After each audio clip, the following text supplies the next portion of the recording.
তখন গৃহশিক্ষক স্বামীর সীমিত আয়ে কোনো মতে সংসার চলত। বাড়তি আয়ের আশায় প্রায় 10 বছর আগে স্বসহায়ক দলের সঙ্গে যুক্ত হন বিশালগড়ের বাইদ্যাদিঘির গ্রামের রুকসানা বেগম। তখনও তিনি ভাবেননি এই সিদ্ধান্তই একদিন বদলে দেবে তার জীবন কাহিনী। 4 বছর আগে টিআরএলএম এর সহায়তায় প্রশিক্ষণ ও কম সুদে ব্যাংক ঋণ নিয়ে শুরু করেন চটের ব্যাগ তৈরির কাজ। পরিবেশ বান্ধব এই ব্যাগের চাহিদা রাজ্যের পাশাপাশি বহিরাজ্যেও পৌঁছে যেতেই ঘুরে যায় তার ভাগ্যের চাকা। বর্তমানে মাসে 40 থেকে 60 হাজার টাকা এবং বছরে প্রায় 7 থেকে 8 লক্ষ টাকা আয় করছেন রুকসানা বেগম। টিআরএলএম এর সাহায্যে লোন নিয়ে আমি বিজনেসটা শুরু করি।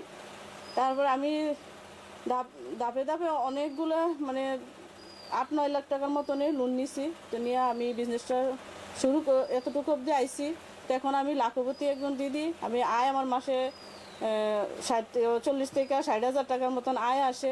এখন আমি লাখপতি, আমি অনেক খুশি। রাজধানী আগরতলার বিভিন্ন দোকান, পূর্বাশা, সরস মেলার পাশাপাশি রাজ্যের বিভিন্ন প্রান্তে আয়োজিত মেলা, সরকারি বেসরকারি নানা অনুষ্ঠানে উপহার সামগ্রী হিসেবে স্থান করে নিয়েছে নিগম এসএইচজির তৈরি এই হস্তশিল্প।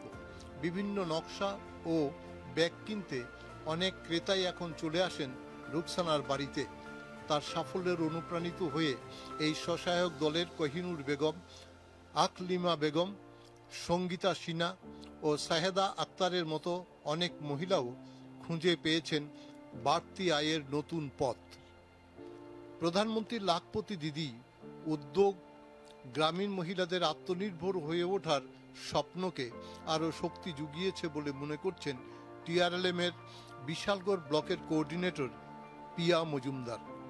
তার কথায় বিশালগড় ব্লকে বর্তমানে প্রায় 1400 স্বসহায়ক দলে প্রায় 14,000 মহিলা যুক্ত রয়েছেন। তাদের মধ্যে ইতিমধ্যেই 3,000 মহিলা লাখপতি দিদিতে পরিণত হয়েছেন।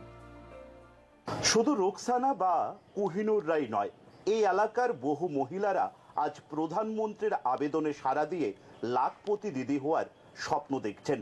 টিআরএলএম এর সহায়তায় তারা খুঁজে পাচ্ছেন রোজগারের নতুন দিশা।